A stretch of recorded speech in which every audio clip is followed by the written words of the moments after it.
कृत्य वही है, और जिसने उसको छोड़ दिया और यहाँ की सारी उपलब्धियाँ प्राप्त कर ली, वो ऐसा है कि जैसे 10 शून्य शून्य लिखे हों और इधर से जो एक लाइन थी उसको हटा दिया, तो वो एक तो ईश्वर का प्रतीक है। वो एक यदि पहले है तो उसके आगे एक शून्य लगाएंगे तो 10 कीमत हो जाएगी, 2 शून्य लगाएंगे तो 100 हो जाएगी, 3 लगाएंगे तो 1000 कीमत हो जाएगी उस एक के कारण। एक के कारण ये जो 0 0 लगा रहे हैं इनकी कीमत बढ़ती चली जा रही है, एक एक जीरो। तो ये एक एक जीरो जो है ये संसार की संपत्ति है, भोग के साधन हैं, ऐश्वर्य के, समृद्धि के जो साधन हैं वो सब जीरो हैं। तो उस एक के होते हुए यदि ये सारी समृद्धि है तब तो ये बहुत उपकार करने वाली है, लोक उपकार करने वाली, तो उसकी कीमत बढ़ती जाती है उस व्यक्ति के पास। एक व्यक्ति जो भगवान का भक्त है, जो सदाचारी जीवन जीता है, जो अपने हर काम को भगवान की भक्ति के रूप में ही देखते हुए जीता है, अब उसके पास यदि 100 रुपये आएंगे तो वो 100 रुपये से सेवा करेगा, और 1000 आएंगे तो अपनी सेवा को थोड़ा बढ़ा देगा, लाख आएंगे तो और बढ़ा देगा, करोड़ों आएंगे तो और सेवा भगवान की भक्ति को बढ़ाएगा, वो उसका सदुपयोग करता जाएगा।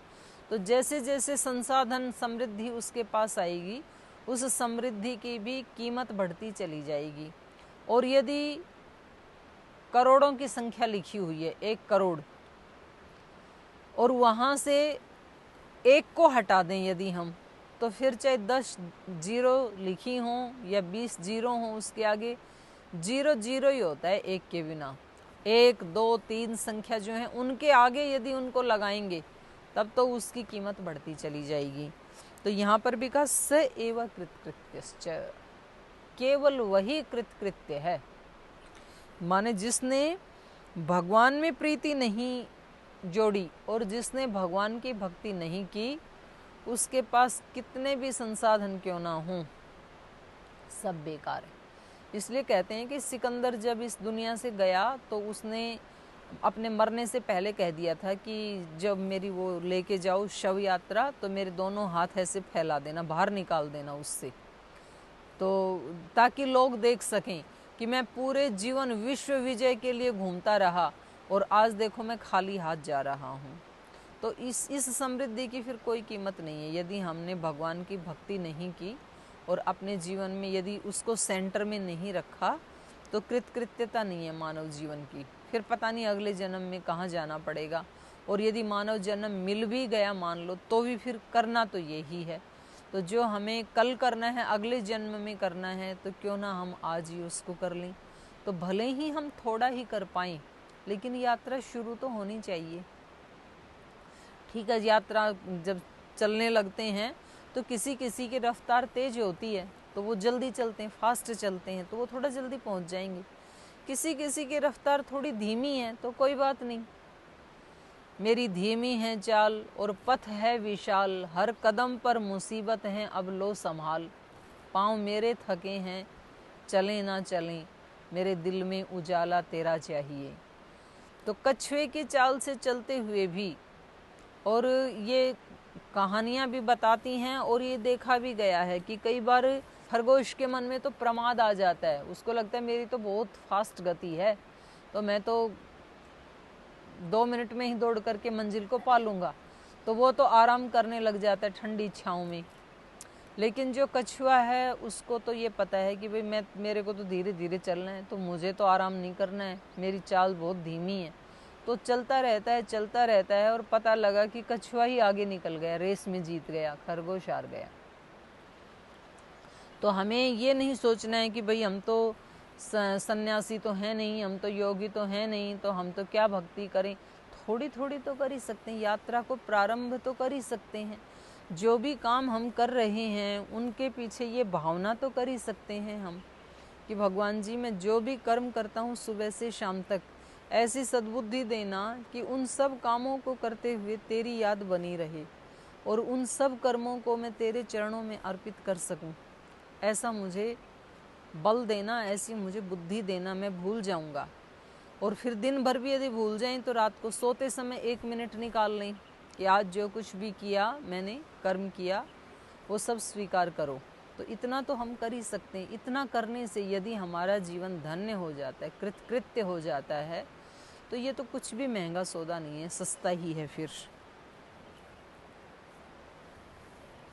स एव कृतकृत्यश्च सर्वशास्त्रार्थ कोविद, वो ही सारे शास्त्रों के अर्थ को जानने वाला है। कोविद मतलब जानने वाले, जानने वाला। शास्त्रार्थ माने सारे शास्त्रों का अर्थ। अर्थ का मतलब है प्रयोजन। सारे शास्त्रों का प्रयोजन क्या है? प्रयोजन है हमारे दुखों का नाश करना और मोक्ष की प्राप्ति करवाना। ये सब शास्त्रों का प्रयोजन है। तो उस प्रयोजन को हम जानते नहीं हैं और हम बार बार वेद के मंत्रों का पाठ करते रहते हैं, बार बार रामायण का, गीता का पाठ करते रहते हैं, बार बार कथा सुनते रहते हैं, बार बार सत्संग में जाते रहते हैं, बार बार मंदिर मस्जिद गुरुद्वारों में जाते रहते हैं, बार बार भक्ति करते रहते हैं, पर उस भक्ति का जो प्रयोजन था अपने चित्त का शोधन करके और अपने कर्मों को ही भक्ति स्वरूप बनाना, उसमें कहीं ना कहीं हम चूक जाते हैं, क्योंकि वो कठिन पड़ता है और कठिन काम से मनुष्य का मन बचना चाहता है। सॉफ्ट जोन ढूंढता है मानव का मन हमेशा। पर वो एक बार यदि कठिन रास्ते पे पैर रख ले तो फिर वो भी सरल ही लगने लग जाता है उसको। तो एक बार जैसे हम शरीर की प्रैक्टिस कर लेते हैं ना, अब किसी व्यक्ति की दिनचर्या ऐसी है कि उसको शारीरिक रूप से 8, 10, 12 घंटे उसको ड्यूटी करनी है, तो थोड़े दिन में वो हैबिचुअल हो जाता है 10-12 घंटे ड्यूटी करने का। ऐसे ही हमारा मन भी हैबिचुअल हो जाता है। यदि हम मन को थोड़े दिन ट्रेनिंग दे दें कि तेरे को जो कुछ भी करना है वो सब उसी समय भगवान को समर्पित करते जाना है, पीछे के लिए कुछ छोड़ना नहीं, आगे के लिए कोई आशा रखनी नहीं है, अपनी पूरी शक्ति लगा करके और बस उसको करते हुए जी तुझे तृप्ति प्राप्त करनी है, तो फिर मन वैसा सीख जाता है। मन वैसी, मतलब थोड़े दिन की ये मेहनत है। तो ये लगता तो कठिन है, लेकिन कठिन काम भी तो इस धरती के ऊपर मनुष्यों ने किए हैं। आज तक भी तो ऐसे योगी हुए ही हैं, तो आगे क्यों नहीं हो सकते? आगे भी हो सकते हैं। और आगे हो सकते हैं तो उनमें हमारा नाम क्यों ना आए, किसी दूसरे का क्यों आए? दूसरे का भी आए, पर उन दूसरों के साथ हमारा क्यों ना आए? और जब हमारा इसके किए बिना गुजारा ही नहीं है, इस जन्म में नहीं करेंगे तो अगले जन्म में करना पड़ेगा, तो क्यों ना इसी जन्म में यात्रा को प्रारंभ कर दें हम। तो ये सर्वशास्त्र कोविद है। सब शास्त्रों के अर्थ को जानने का यही मर्म है, यही उनका प्रयोजन है।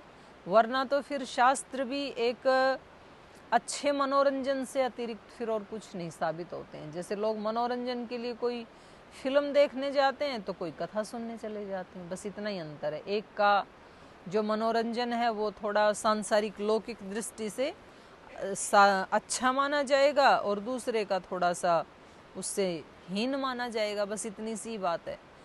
लेकिन वो शास्त्र में जो कहा है वो जब जीवन में आएगा तब उसका प्रयोजन पूरा होगा। आगे कहा, तदर्जितं तपः पुण्यं तत्सत्यं सफलं द्विजाः यदर्थश्रवणे प्रीतिरन्यथा नहि वर्तते रामायणः परायेतु रामनामः परायणः त एव कृतकृत्याश्च घोरे कलियुगे द्विजाः नवाह्ना किल श्रोतव्यं रामायण कथामृतं ते कृतज्ञा महात्मानः तेभ्यो नित्यं नमो नमः। राम नामैव नामैव नामैव मम जीवनं कलौ नास्तेव नास्तेव नास्तेव गतिरन्यथा। तो कहा, तद अर्जितम तपः पुण्यम तत्सत्यम सफलम द्विजाः। द्विजाः, हे द्विजो, हे ब्राह्मणों, तद अर्जितम तपः पुण्यम तत्सत्यम, कह रहे हैं उससे उसकी उपार्जित की हुई जो तपस्या, पवित्र तपस्या, सत्य है और सफल है। तद अर्जित किसकी? जिसने अपने जीवन को कृतकृत्य कर लिया है, जिसने उन शास्त्रों के वास्तविक प्रयोजन को, वास्तविक अर्थ को जान लिया है। तद अर्जितम तपः पुण्यम तत्सत्यम, उनके द्वारा अर्जित किया हुआ जो तप है, जो पुण्य है, वो सत्य हैं, बाकी तो फिर असत्य हैं।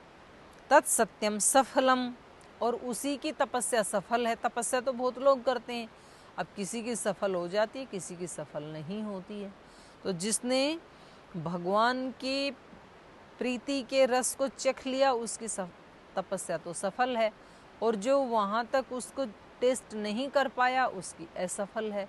और भगवान कोई ऐसा कोई वो लक्ष्य नहीं है कि वो कहीं दूर दराज है, लाखों करोड़ों मील दूर है, और वहाँ तक ऐसे चल के जाना पड़ेगा तो पता नहीं रास्ते में कोई बेहोश हो जाएंगे, किसी को मृत्यु आ जाएगी, किसी को धूप लग जाएगी, किसी को लू, ऐसा नहीं है। वो तो यही है और अभी है, और सब उसको प्राप्त कर सकते हैं, और उसमें कोई दूसरे व्यक्ति बाधा नहीं डाल सकते हैं। जैसे बाहर की रेस है, उसमें तो दूसरे व्यक्ति बाधा डाल सकते हैं, पर जो भगवान की, प्रभु की प्राप्ति है, उसमें दूसरे लोग बाधा डाल सकें, ऐसा उनमें सामर्थ्य नहीं है। वो शारीरिक रूप से भले ही थोड़ा तंग कर सकते हैं, लेकिन वो हमें रोक नहीं सकते हैं, क्योंकि ईश्वर हमारे अंदर है, और उसकी प्राप्ति के जो साधन हैं, मन बुद्धि आदि, वो भी अंदर हैं। तो वहाँ तक तो दूसरे लोगों की पहुँच है ही नहीं। दूसरे लोगों की पहुँच तो ज़्यादा से ज़्यादा शरीर तक है। वो शरीर को कष्ट दे सकते हैं, वो शरीर का अपमान कर सकते हैं, वो शरीर को भूखा प्यासा रख सकते हैं, शरीर को सता सकते हैं, शरीर को बंदी बना सकते हैं, शरीर को जेल में डाल सकते हैं। शरीर से आगे उनका नहीं है। तद अर्जितम तपः पुण्यम तत्सत्यम सफलम द्विजाः यदर्थ श्रवणे प्रीति ही। कह रहे हैं जिनकी अर्थ के श्रवण में प्रीति है, अन्यथा नहीं वर्तते, निश्चित रूप से जो सुना है उससे विपरीत बर्ताव वो नहीं करते हैं। फिर जिनकी जो प्रीति पूर्वक श्रवण करते हैं, भक्ति भाव से कथा का श्रवण करते हैं, तो फिर जो उन्होंने सुना उससे अन्यथा फिर वो आचरण नहीं करते हैं। तो ये सुनना, ये भी बहुत बड़ी विद्या है। सुनना सबको नहीं आता है, और जो सुना है उस पे विश्वास होना, उसके ऊपर अनन्य भक्ति होना, ये जो दृढ़ विश्वास और श्रद्धा, ये सब के अंदर नहीं होती है। मैंने एक कहानी सुनी कि एक उसमें जो है ना, चर्च में बहुत सारे लोग जाते थे वहाँ पर प्रवचन सुनने के लिए। तो एक छोटा बच्चा भी एक बार अपने पिता के साथ गया। तो वहाँ के जो पादरी थे, उन्होंने कहा कि भाई बहुत दिन से अकाल पड़ रहा है, और हम सब लोग मिल कर के यदि ऐसी भगवान से प्रेयर करें तो बारिश आ जाएगी। तो तुम ऐसा करो कि आज जा कर के अपने घर में सब लोग बारिश के लिए प्रार्थना करना, सच्चे हृदय से प्रार्थना करना, और कल हम यहाँ पर विशेष कुछ मंत्रों का उच्चारण करेंगे जो बारिश लाने वाले हैं, या हवन करेंगे, जो भी उनकी पूजा पाठ की पद्धति थी, हम ऐसा अनुष्ठान करेंगे कल। ऐसे उन्होंने कह करके सबको भेज दिया। तो जब अगले दिन वो लोग आए, सूखा पड़ा हुआ था, वर्षों से अकाल पड़ा हुआ था। अगले दिन जब वो लोग आए तो देखा कि एक बच्चा जो है वो छाता लेके आया। तो किसी ने पूछा कि भाई तुम छाता क्यों लेके आए? तो उन्होंने कहा कि आज तो वो पूजा करनी है ना बारिश वाली, तो जब हम जाएंगे तब तक तो बारिश आ जाएगी, तो फिर मैं भीग जाऊंगा, तो मैं ना भीगूं इसलिए मैं छाता लेके आया। इसको कहते हैं जो सुना उसके ऊपर अटूट विश्वास। नहीं तो हम सुन तो लेते हैं, लेकिन हमारे को उस पर श्रद्धा बनती नहीं है, विश्वास होता ही नहीं है, तो फिर तो उसका प्रयोजन पूरा नहीं हुआ। तो इसलिए इन्होंने क्या कहा, यद अर्थ श्रवणे प्रीति, बहुश्रुत ऐसे कहा जाता है हमारे यहाँ। किसी व्यक्ति, किसी विद्वान का विशेषताएं, उनके सद्गुणों का बखान करते हैं तो कहते हैं कि वो बहुश्रुत है, उन्होंने बहुत सुना है गुरुजनों से। तो इसलिए यहाँ पर कहा यद अर्थ श्रवणे प्रीति, जिसकी शास्त्र के अर्थ को सुनने में प्रीति है, अन्यथा नहीं वर्तते, उससे अन्यथा आचरण वो कर नहीं सकता है। फिर रामायण परा ये तू राम नाम परायण, जो लोग रामायण परा, रामायण में जो कहा है उसको पढ़ते रहते हैं या सुनते रहते हैं या उसके जैसे कहा उसके अनुसार जीवन जीते हैं, ये उनको कहेंगे रामायण परा। ये तो राम नाम परायणा, और जो उस राम के नाम का जप करते रहते हैं, माने उस ब्रह्म को ही जो केंद्र में रख करके अपने सारे काम करते हैं। कबीरदास ने यही तो कहा कि जो कुछ भी मैं बोलता हूँ वाणी से वो सब तेरे नाम का जाप है, जो कहीं भी मैं कुछ क्रिया करता हूँ वो सब तेरा पूजन है, अर्चन है। अगर मैं कहीं चलता हूँ तो वही तेरी परिक्रमा है, जो मैं खाना खाता हूँ वही तेरे को भोग लगाना है, जो मैं इस शरीर को नहलाता हूँ वो ही तेरा रुद्राभिषेक है। तो जो कुछ भी मैं करता हूँ वो सब तेरी पूजा है, ऐसे कहा उन्होंने। और ये एक केवल कबीरदास जी ने नहीं कहा, ये सब संतों का यही अनुभव है।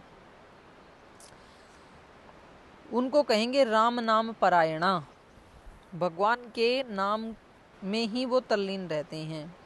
सांसों की माला से सिमरू में तेरा नाम, माने एक एक सांस में उनकी प्रीति वहीं रहती है। तएव कृतकृत्याश्च घोरे कलियुगे द्विजाः, कह रहे ऐसे जो द्विज हैं वो ही इस घोर कलयुग में कृतकृत्य हो सकते हैं। इस कलयुग में ज़्यादा तपस्या करने के लिए नहीं कह रहे हैं, यहाँ तो बस इतने से ही काम चल जाएगा कि हर समय कोई व्यक्ति उस भगवान के नाम का स्मरण करता रहे, हर काम को करते हुए अंदर से उस काम को भगवान के चरणों में अर्पित करता रहे, ईश्वर प्रणिधान की स्थिति में वो बना रहे, बस इतना ही पर्याप्त है। नवान्ना किल श्रोतव्यम, 9 दिन तक इस कथा को सुनना चाहिए। रामायण कथा अमृतम, रामायण रूपी जो कथा अमृत है इसको नवान्ना किल श्रोतव्यम, 9 दिन तक सुनना चाहिए। ते कृतज्ञा महात्मानः, तो जो 9 दिन इसको सुन लेते हैं वो कृतज्ञ हैं। कृतज्ञ मतलब किए हुए का उपकार मानने वाला। तो किसके प्रति कृतज्ञ हैं? वो ऋषियों के प्रति कृतज्ञ हैं, वो ईश्वर के प्रति कृतज्ञ हैं, क्योंकि जो उनको सुनाना चाहते थे ऋषि और जैसा उनको बनाना चाहते थे वो उन्होंने 9 दिन में सुना और वैसा उन्होंने अपना जीवन बनाया, तो इसलिए उसको कहा कृतज्ञ। ते कृतज्ञा महात्मानः तेभ्यो नित्यम नमो नमः, तो उनको तो नित्य प्रणाम है। राम नाम एव नाम एव नाम एव मम जीवनम, वे कहते हैं कि भगवान का नाम ही मेरा जीवन है। मतलब जैसे जीवन के लिए हम खाना खाते हैं, श्वास लेते हैं और हम कहते हैं कि भाई इस खाने के बिना तो जीवन ही नहीं है, श्वास ना लें तो जीवन ही नहीं है, पानी ना पिएं तो जीवन कैसे चलेगा। ऐसे वो कहते हैं यदि भगवान के नाम को भूल जाऊं तो जीवन कैसे चलेगा। और ऐसे लोगों को देखा हमने और सुना। मैंने कई बार बताया कि वो जो दक्षिण में माता जी हैं वो बताती हैं, जब वो साधना करती थी तो वो बताती हैं कि मैं कहीं चलती तो मेरा एक एक पैर भी मैं रखती थी तो भगवान का नाम लेके रखती थी, भगवान को वो माँ के रूप में मानती थी। तो एक कदम भी अगर बिना नाम का जप किए रखा जाए तो मैं फिर उस कदम को पीछे खींच लेती थी, फिर भगवान के नाम का उच्चारण करके तब आगे कदम बढ़ाती थी। तो ऐसे बहुत सारे संत हुए हैं हमारे देश में। तो ये कह रहे हैं राम नाम एव नाम एव नाम एव मम जीवनम, 3 बार उसको दृढ़ता से कहने के लिए यहाँ पर 3 बार उच्चारण किया गया। नामैव नामैव नामैव मम जीवनम, केवल नाम ही, उसका नाम ही, उसका नाम ही मेरा जीवन है।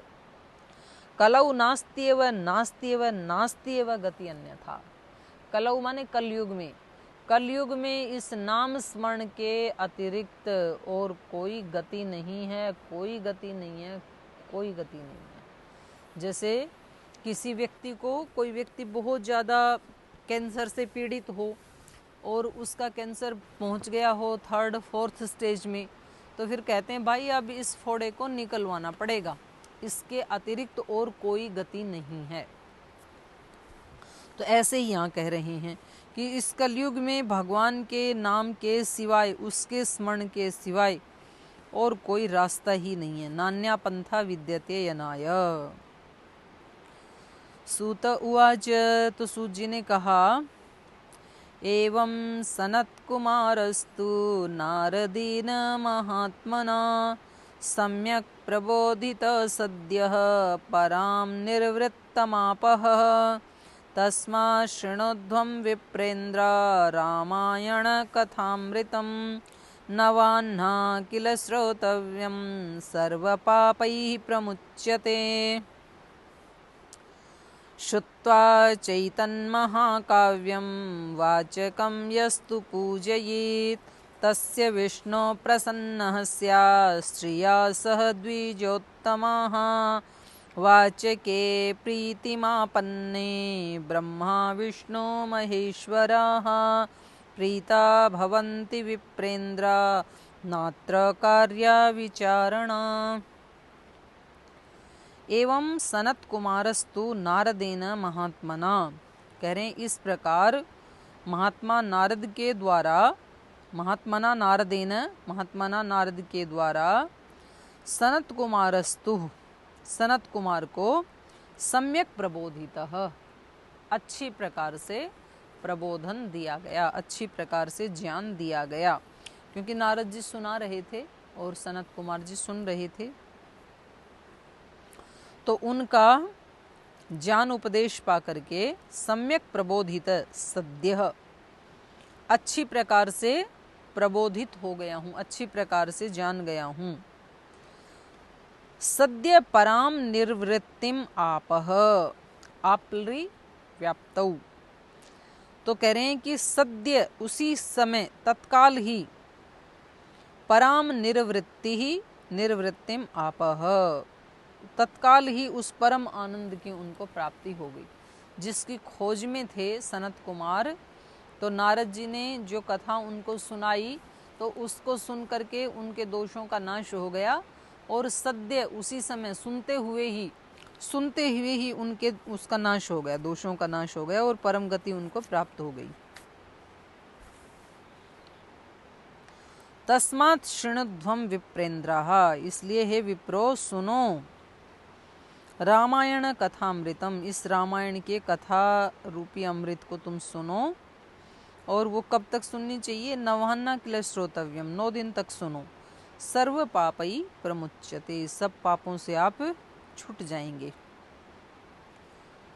श्रुत्वा चैतन महाकाव्यम वाचकम यस्तु पूजयेत् तस्य विष्णुः प्रसन्न स्यात् श्रिया सह द्विजोत्तमाः, हे द्विजोत्तमाः, हे विप्रश्रेष्ठो। द्विज उसको कहते हैं जिसका दोबारा जन्म हो गया है। एक जन्म तो माँ की कोख से होता है, दूसरा जन्म हमारा योग से, भक्ति से, कर्म योग से, ज्ञान योग से जो अपनी आत्मा का साक्षात्कार होता है, दूसरा जन्म, उस व्यक्ति को कहेंगे द्विज, दोबारा जन्मा हुआ। तो द्विजों में भी जो उत्तम, तो ये संबोधन किया द्विजोत्तमा, हे विप्रश्रेष्ठो, हे द्विजोत्तमो हो। एतत् महाकाव्यम श्रुत्वा, इस महान काव्य को सुनकर, वाचकम यस्तु पूजयेत, जो इस कथा को कहने वाले वाचक की, माने बाँचने वाले की या कथा को सुनाने वाले की, पूजयेत पूजा करता है, तस्य विष्णु प्रसन्न स्यात्, तो उस व्यक्ति से विष्णु प्रसन्न हो जाते हैं। क्योंकि इसको जो सुनाने वाला है, पहले ही बता दिया है कि सुनाने का अधिकारी कौन है। सुनाने का अधिकारी वो है जो इसमें कहा है वैसा जीवन जीने वाला, पवित्र जीवन जीने वाला, साधना करने वाला, ऐसा जो व्यक्ति है उसी को ही ये सुनाने का अधिकार है, सबको इसका अधिकार नहीं है। तो ऐसे किसी पवित्र आत्मा के सुनाए जाने पर जब हम उसका यथोचित सत्कार करते हैं, उसकी सेवा करते हैं, उसको दक्षिणा आदि दे करके और उसको प्रसन्न करते हैं, तो उसके प्रसन्न होने से साक्षात विष्णु ही प्रसन्न हो जाते हैं। क्योंकि जो वक्ता होता है और जो भगवान का भक्त भी होता है, तो फिर उसके माध्यम से साक्षात ईश्वर ही वो कथा कहलवाता है। तो इसलिए कई बार ऐसे देखा गया कि जब उस व्यासपीठ के ऊपर बैठते हैं, तो मैंने मुरारी बापू जी को भी सुना, अन्य भी कई लोगों को ऐसे सुना कि उस समय जब वो बैठते हैं तो कोई अन्य शक्ति उनके माध्यम से वो उपदेश दे रही होती है, वो कोई व्यक्ति नहीं होता है, साक्षात विष्णु ही उस कथा को उनके माध्यम से सुना रहे होते हैं। तो उनको प्रसन्न करना विष्णु को ही प्रसन्न करना है। तस्य विष्णु प्रसन्न स्यात् श्रिया सह, श्रिया मतलब लक्ष्मी, लक्ष्मी सहित विष्णु प्रसन्न हो जाते हैं। तो लक्ष्मी तो है लौकिक समृद्धि का प्रतीक और विष्णु है निःश्रेयस का प्रतीक। माने उस कथा को जो ध्यान से सुनता है और सुनाने वाले का यथोचित आदर सत्कार सम्मान करता है, तो तस्य, तो उसको इहलौकिक उन्नति भी मिलती है, पारलौकिक उन्नति भी मिलती है, उसका अभ्युदय भी सिद्ध हो जाता है, निःश्रेयस भी सिद्ध हो जाता है। तस्य विष्णु प्रसन्न स्यात् श्रिया सह द्विजोत्तमः। वाचके प्रीतिमापन्ने, उस वाचक के प्रीति को प्राप्त होने पर, वाचके प्रीतिमापन्ने ब्रह्मा विष्णु महेश्वरः प्रीता भवन्ति। अगर वो आपसे प्रीति करता है कथा का वाचक, क्योंकि आप उसका यथोचित सम्मान करते हैं, उसकी सेवा करते हैं, तो फिर ऐसे समझ लो कि उसका प्रीति करना भगवान ही आपसे प्रीति कर रहे हैं। ब्रह्मा विष्णु महेश्वरा प्रीता भवन्ति, ब्रह्मा विष्णु और महेश जी ही आपसे प्रीति कर रहे हैं। विप्रेंद्रा, हे विप्रो, न अत्र कार्या विचारणा, इसमें आपको विचार नहीं करना चाहिए कि इनके प्रसन्न होने से भगवान कैसे प्रसन्न हो जाएंगे, इनकी सेवा से भगवान की सेवा कैसे हो जाएगी। तो इसलिए हमारे यहाँ गुरु की इतनी बड़ी महत्ता सब शास्त्रों ने गाई है कि गुरु के प्रसन्न होने से, गुरु साक्षात ईश्वर के ही प्रतिनिधि होते हैं, गुरु के प्रसन्न होने से भगवान प्रसन्न हो जाते हैं। वो यदि हमसे प्रीति करते हैं तो समझो कि भगवान ही हमसे प्रीति कर रहे हैं।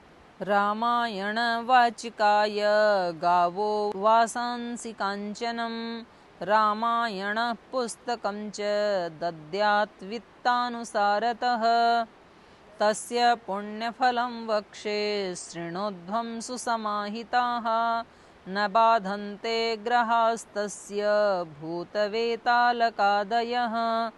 तस्यैव सर्वश्रेयांसि वर्धन्ते चरिते श्रुते, न चाग्निर्बाधते तस्य न चोरादि भयं तथा, एतज्जन्मार्जितैः पापैः सद्य एव विमुच्यते, सप्तवंशः समेतस्तु देहान्ते मोक्षमाप्नुयात्, इत्येतद्वः समाख्यातं नारदेन प्रभाषितं, सनत्कुमारमुनये पृच्छते भक्तितः पुरा, रामायणम् आदिकाव्यं सर्ववेदार्थसम्मतं, सर्वपापहरं पुण्यं सर्वदुःखनिबर्हणं, समस्तपुण्यफलदं सर्वयज्ञफलप्रदं। तो ऐसे रामायण सुनाने वाले, रामायण वाचकाय, रामायण का वाचन करने वाले, रामायण वाचकाय गावो वासांसी कांचनम, उनको गाय देनी चाहिए और उनको वस्त्र देने चाहिए। वस्त्र दान को भी बड़ा दान माना है, और गाय को इसलिए बड़ा दान माना है क्योंकि गाय से फिर सब प्रकार की समृद्धि आती हैं।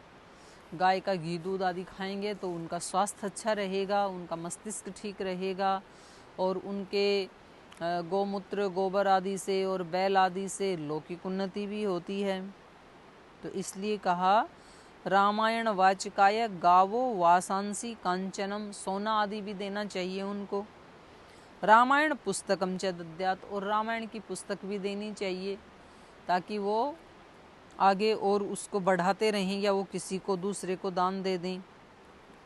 वित्तानुसारतः, लेकिन एक विशेषण लगा दिए, किसी की देखा देखी नहीं करना है, ये अपनी स्थिति को देखते हुए दान आदि दिया जाता है, अपनी श्रद्धा के अनुसार, अपनी स्थिति के अनुसार। कई बार व्यक्ति क्या करता है कि अपने अहंकार को बढ़ाने के लिए कि उन्होंने ऐसे वस्त्र दिए तो मैं भी ऐसे वस्त्र दूंगा, उन्होंने इतना धन दिया मैं भी उतना दूंगा, और बाद में अंदर अंदर से परेशान होता रहता है, कहाँ से लोन लूँ, कहाँ से कर्जा लूँ ताकि मेरा अहंकार नीचे ना गिरे। तो ऐसा नहीं करना चाहिए, जितनी अपने पास गुंजाइश है उतना श्रद्धा से युक्त होकर के उसको देना चाहिए।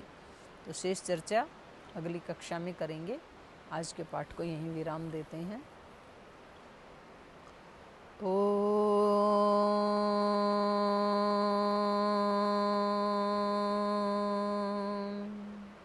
शांति शांति शांति। श्री गुरुभ्यो नमः।